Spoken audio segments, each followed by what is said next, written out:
오늘 시간에는 부흥이여 다시 오라 는 제목으로 하나님 말씀 증거하도록 하겠습니다. 우리가 찬양 마지막 곡으로 불렀던 곡은 이 땅의 황무함을 보소서, 원래 제목이 부흥이라고 하는 찬양입니다. 이 찬양은 1997년 예수전도단 제8집에 수록이 되었던 찬양이었습니다. 이 찬양이 나오게 되었을 때에 한국 교회에 엄청난 영향력을 주었습니다. 모든 교회에서 이 찬양을 정말 간절히 많이 불렀었고, 특별히 청년들이 예배 시간에 이 찬양을 많이 불렀습니다. 제가 1998년도에 신학대학원에 입학을 했습니다. 신학대학원의 채플 시간에 1학년, 2학년생들 한 2,000명 정도 됐습니다. 그 2,000명이 좋지도 않은 채플이었습니다. 함께 모여서 이 부흥 찬양을 얼마나 많이 불렀는지, 이 부흥 찬양을 부를 때마다 눈물바다가 되었습니다. 신학생들 2,000명 함께 모여서 찬양하고 기도할 때 얼마나 뜨거웠는지 모릅니다. 저도 제 인생의 여정을 다시 한번 돌아보면 제가 신학대학원에 들어가서 보냈던 그 첫 학기 정말 잊혀지지가 않습니다. 하나님이 저를 불러주셨고, 제가 목회 소명을 받고 제가 신학대학원에 들어간 겁니다. 제 인생의 전부를 하나님 앞에 드리겠노라 서원을 하고 들어갔습니다. 매일매일 정해진 시간에 기숙사 옆에 있는 기도실이 있었습니다. 작은 기도실이었습니다. 그리고 산에 1인이 들어가서 기도할 수 있는 작은 기도 굴도 만들어 놓았습니다. 그 안에 들어가서 제가 얼마나 간절히 기도했는지 모릅니다. 제가 아직도 정말 선명하게 기억이 납니다. 그때 기도했던 제 마음의 감정 상태가 어땠는지, 하나님 앞에서 제가 어떤 마음을 가지고 기도했었는지, 그 애절함, 사모함, 간절함, 절박함이 얼마나 컸었는지 아직도 생생하게 기억이 납니다. 그때가 아마 제 인생 가운데에 가장 영적으로 충만한 시간이었고, 신앙의 부흥기를 보냈던 시간이었던 것 같습니다. 이제 부흥 찬양이 나온 지가 20년이 지났습니다. 과연 지금 우리 시대의 부흥을 바라볼 수가 있을까요? 이 코로나 사태를 겪으면서 앞으로 교회는 정말 어떻게 될까요? 지금 우리들이 이 시대와 이 상황 속에서 부흥을 꿈꿀 수가 있을까요? 당장 부흥이 일어나지 않아도 좋지만, 부흥을 정말 이야기라도 하고 싶은 그런 절박감이 요즘 많이 생기는 것 같습니다. 이제 우리 교회도 내년이면 40주년입니다. 교회적으로 이제 중요한 일들을 저희들이 앞두고 있습니다. 제가 이제 오늘부터는 금요 설교를 통해서 부흥이라고 하는 주제로 계속 시리즈 설교를 하려고 합니다. 사실 부흥이라고 하는 단어는 교회에서 많이 사용이 되기는 하지만 쉽게 정의 내리기가 참 어려운 단어입니다. 부흥회라고 하면 연속적인 특별한 집회를 갖는다라는 의미입니다.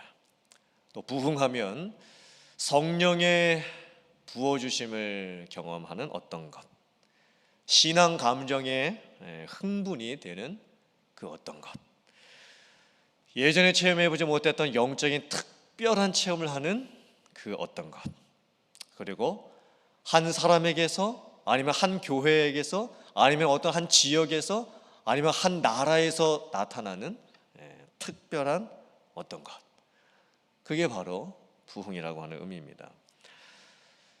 놀랍게도 성경 전체에 한글로 된 부흥이라고 하는 단어가 몇 번 나오는지 혹시 아십니까? 제가 놀랍게도라고 하는 단어를 제가 힌트를 드렸습니다. 몇 번 나올까요? 딱 한 번 나옵니다. 오늘 하박국 3장 2절에 딱 한 번 한글로 된 부흥이라고 하는 단어가 나옵니다. 참 이상하죠. 우리가 교회에서 부흥이라고 하는 단어를 그렇게 많이 사용했는데 어떻게 성경에 한글로 된 부흥이라고 하는 단어가 딱 한 번밖에 나오지를 않을까요? 부흥을 영어로 명사형은 revival이라고 하고 동사형은 revive라고 합니다. revive라고 하는 표현도 성경에 그렇게 많이 나오지가 않습니다. 살펴보면 시편 85편 6절 말씀에 이렇게 기록을 하고 있습니다. 같이 봉독합니다. 시작. 주께서 우리를 다시 살리사 주의 백성이 주를 기뻐하도록 하지 아니하시겠나이까. 여기에 다시 살리사라고 쓰여진 이 단어가 영어로 revive입니다. revive. 이 뜻은, 부흥이라는 뜻은 다시 살리신다라는 겁니다. 하나님께서 우리를 다시 살리시는 겁니다. 부흥이라고 하는 것은 영적으로 하나님과의 관계가 죽었고 하나님 없이 자기 뜻대로 살아가고 있는 옛 상태에서 다시 하나님께 돌아가게 되고 다시 하나님과의 관계가 살아나는 겁니다. 다시 살아나는 것, 그게 바로 리바이브, 부흥입니다. 이사야서 57장 15절 말씀 같이 봉독합니다. 시작. 지극히 존귀하며 영원히 거하시며 거룩하다 이름하는 이가 이와 같이 말씀하시되 내가 높고 거룩한 곳에 있으며 또한 통회하고 마음이 겸손한 자와 함께 있나니 이는 겸손한 자의 영을 소생시키며 통회하는 자의 마음을 소생시키려 함이라. 한글로 번역된 소생이라고 하는 단어가 영어로 revive입니다. 부흥이라고 할 수가 있습니다. 소생이 무엇입니까? 똑같은 의미입니다. 살아나는 겁니다. 다시 살아나는 것, 그게 바로 소생입니다. 부흥이죠. 부흥이라고 하는 단어가 히브리어로 하야라고 하는 말인데 역시나 똑같은 의미입니다. 살아나다, 살아있다, 소생케 하다, 갱신되다. 그래서 부흥이라고 하는 단어는 뭐 리바이브라고 할 수도 있고 리뉴라고도 할 수가 있습니다. 예전에 살아 있었던 모습도 있었고 예전에 깨어 있었던 모습이 있었는데 지금 그것을 다 잃어버린 겁니다. 그래서 다시 찾는 겁니다. 다시 회복을 하는 겁니다. 예전에 참으로 놀랍고 풍성하게 은혜를 베풀어 주셨던 하나님, 그 하나님께 다시 돌아가는 겁니다. 우상 숭배하고 내 마음대로 살았던 내 삶의 모습을 회개하고 다시 은혜로만 살겠습니다. 은혜 없이는 제가 살 수 없습니다 하고 결단하게 되는 것, 그게 바로 부흥입니다. 부흥의 원래적인 의미는 다시 붙자가 쓰여졌기 때문에 침체되었던 것으로부터 다시 회복된다는 의미입니다. 하지만 부흥은 반드시 어떤 침체되었던 모습에서 다시 회복한다는 의미만은 아닙니다. 교회가 언제나 항상 성도들이 매 순간순간마다 추구해야 할 것이 바로 부흥입니다. 영적인 충만함을 갖게 되는 것이죠. 요즘 교회에서 사용하는 부흥이라고 하는 용어는 많이 쇠퇴를 한 단어입니다. 그 의미가 많이 상실이 되었습니다. 교회에서 우리가 흔히 생각하는 부흥이라고 하는 개념이 뭡니까? 교인들 숫자가 늘어나고 교회 건물이 커져가는 외형적인 모습을 놓고 우리가 부흥이라고 하는 단어를 쓸 때가 참 많습니다. 하지만 우리가 진정한 성도들이라고 한다면 우리는 진정한 부흥을 바라볼 수 있어야 됩니다. 꿈꿀 수 있어야 됩니다. 부흥은 흥이 일어나는 것이죠. 내 안에서 흥이 새롭게 생겨나는 겁니다. 그 흥이라고 하는 것은 단순한 인간적인 감정적인 감동의 수준이 아닙니다. 거룩한 영적인 감흥입니다. 성령께서 죽은 자의 영을 깨우시면서 그 안에서 생명을 일으키는 역사가 일어나게 되는 것, 그게 바로 부흥입니다. 내 안에서 감출 수 없는 무엇인가가 일어납니다. 내 안에서 주체하지 못하는 그 무엇인가가 다시 생겨나게 되는 겁니다. 그게 바로 흥입니다. 성령께서 주시는 감흥입니다. 그 부흥의 마음을 가지고 내 자신을 보고 내 가정을 보고 내 교회를 보고 이 사회를 보고 또 내가 살고 있는 나라와 이 열방을 본다고 한다면 어떻게 내가 안 바뀌고 내 가정이 안 바뀌고 내 교회가 안 바뀌고 또 이 나라와 열방이 안 바뀔 수가 있겠습니까? 오늘 말씀을 보면 이제 하박국이 부흥을 간구합니다. 하박국이 간구했던 부흥의 의미는 무엇이었을까요? 하박국은 BC약 610년경에 활동을 했습니다. 하박국 선지자가 활동했었을 때의 영적인 상태가 어땠냐면 나라는 다 망했습니다. 북쪽 이스라엘 나라도 이미 망했고 이제 남유다 나라도 망하기 바로 직전입니다. 영적인 상태와 도덕적인 상태가 완전히 무너져 있습니다. 하박국 선지자의 시대에 그 사람들이 얼마나 타락을 해 있었냐면 법으로 일을 처리하지를 않습니다. 돈과 권력의 힘으로 다 일을 처리합니다. 시장에서는 장사하는 사람들이 저울을 속여서 장사를 합니다. 고기를 팔 때 가짜를 진짜처럼 속여서 팝니다. 우상 숭배하는 것도 극에 달했습니다. 나무를 보면서 돌을 보면서 깨어라 깨어라 일어나라 일어나라 이렇게 외칩니다. 나무에 돌에 어떤 형상의 금이나 은을 입혀서 복을 달라고 말을 합니다. 술을 즐기고 괴휼하며 교만하여 가만히 있지 아니하고 욕심을 음부처럼 넓혀서 족한 줄을 모르면서 사람들이 살아가고 있습니다. 욥이 고민했던 것은 하나님이 계시다면 어떻게 의인들이 이렇게 고난을 받을 수 있을까? 이게 욥의 고민이었습니다. 근데 하박국의 고민은 정반대입니다. 하나님이 과연 계시다면 어떻게 악인들이 이 세상에서 이렇게 떵떵거리면서 살 수 있는가? 하나님이 계시다면 어떻게 하나님께서 저 악인들을 왜 저렇게 내버려만 두시는가? 이게 하박국 선지자의 고민이었습니다.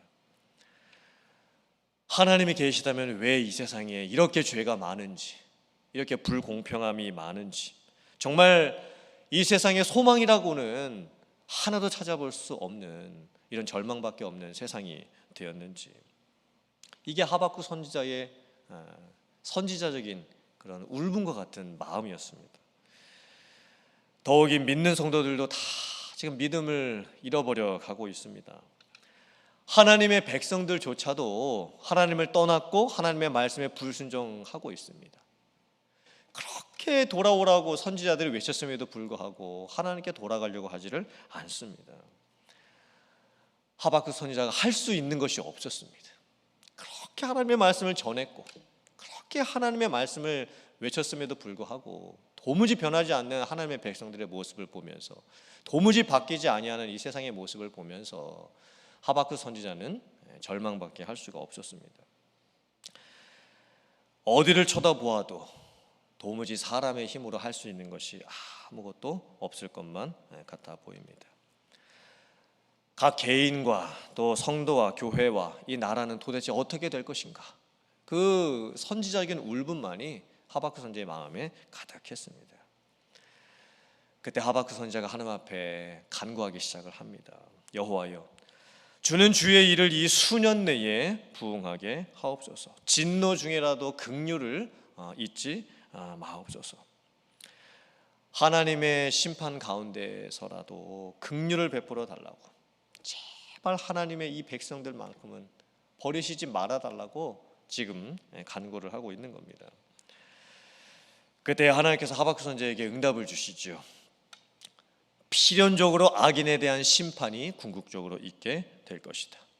그리고 오직 의인은 믿음으로 말미암아 살아야 한다. 이 세상에 많은 우상들이 있지만 오직 여호와는 한 분뿐이시고 그 여호와는 성전에 계시니 온 땅은 그 앞에서 잠잠할지어다. 하나님께서 지금 하박국 선지자에게 뭘 보여주고 계십니까? 하나님의 살아계심, 하나님의 역사하심, 하나님의 다스리심. 비록 인간의 눈에는 하나님이 안 계신 것처럼 느껴질지라도 하나님은 여전히 지금도 살아계시고 온 세상 만물을 통치하고 계시다라는 그 확신을 지금 하나님께서 보여주고 계시는 거예요. 그러면서 하박국 선지자가 놀랍니다. 하나님에 대한 소문을 듣고 놀랍니다. 그 소문이 무슨 소문입니까? 지금도 하나님께서 온 세상 만물을 다스리고 계시다라는 그 소문이었습니다. 하박국이 기도하죠. 주의 일을 이 수년 내에 부응하게 하옵소서. 하나님, 그 하나님이 정말 계시다면, 그 하나님이 지금 나에게 말씀하시는 하나님이 맞으시다면, 하나님은 영원부터 영원까지 계시지만 저는 여기라고 하는, 이 시간이라고 하는 시간을 살 뿐입니다. 하나님, 제가 살아있는 동안에 하나님의 일하심을, 그 부흥을 제 눈으로 볼 수 있게 해 주시옵소서. 하박국은 이렇게 기도합니다. 부흥에 있어서 주의 일, 하나님이 하시는 일, 궁극적으로 하나님께서 이루실 구원, 그것을 지금 여기에서 나의 눈이 볼 수 있도록 해달라고 하나님께 간구를 하는 겁니다. 결국 부흥이라고 하는 것은 사람의 열심으로 사람들이 어떤 일을 해내는 것이 아닙니다. 하나님께서 하나님의 구원의 역사를 세상 가운데 보여주시는 것, 나타내시는 것, 그게 바로 부흥이라고 하는 것입니다. 하박국 2장 14절 말씀 같이 한번 봉독해 보겠습니다. 자, 시작. 이는 물이 바다를 덮음같이 여호와의 영광을 인정하는 것이 세상에 가득함이니라. 아멘. 물이 바다를 덮는다는 것이 무슨 뜻일까요? 물도 물이고 바다도 물인데 물이 바다를 덮는다는 게 도대체 무슨 의미일까요? 물은 성경에서 은혜, 구원이라고 하는 의미로 많이 사용이 됩니다. 바다는 성경에서 하나님을 적대하는 세력, 하나님을 믿지 아니하고 불순종하고 마치 바다처럼 자기 멋대로 휘몰아치면서 살아가는 사람들, 민족들, 국가들을 의미할 걸로 사용이 됩니다. 그러므로 물이 바다를 덮는다라는 것은 하나님이 행하시는 그 구원이 온 세상 사람들과 열방과 땅끝까지 이르게 된다라는 것입니다. 지금은 물이 작아 보입니다. 지금은 은혜가 작아 보입니다. 그리고 바다는 너무 커 보입니다. 죄는 너무 커 보입니다. 도저히 이 물이라고 하는 것이, 은혜와 구원이 이 죄라고 하는 이 바다를 덮을 수 없을 것만 같아 보입니다. 그런데 하나님께서 하시겠다라는 겁니다. 물이 바다를 덮게 하시겠다라는 거예요. 그러므로 하박국서에서 말씀하는 이 부흥은 단순한 숫자적인 부흥도 아닙니다. 사람이 형통해서 잘 되는 부흥도 아닙니다. 지금 하박국이 처했던 이 상황은 사람의 부패함과 교만함과 게으름으로 사람으로부터는 도무지 그 어떤 것도 기대할 수가 없는 상황입니다. 죄라는 바다가 세상을 완전히 덮어버렸습니다. 그런데 하나님께서 말씀해 주십니다. 은혜라고 하는 그 물이 죄라고 하는 바다를 다 덮어버리게 될 그때가 분명히 올 것이다. 하나님에 대한 소문이 널리 퍼지게 될 것이다. 하나님이 지금도 구원의 역사를 이루어 가신다라고 하는 것이 온 열방이 궁극적으로 알게 될 것이다. 그게 바로 하나님께서 하박국 선지자에게 가르쳐 주셨던 부흥의 모습이었습니다. 우리들도 마찬가지죠. 우리들에게도 지금 물이 필요합니다. 은혜라고 하는 물이 필요합니다. 그런데 그 물이 너무 작게만 느껴지죠. 정말 없어 보입니다. 예전에 시골에 가보면 그 우물이 있었죠. 그리고 예전에는 정말 두레박을 이렇게 넣어서 줄에다가 매달아 가지고 그 우물 안에 있는 물을 길어 올렸습니다.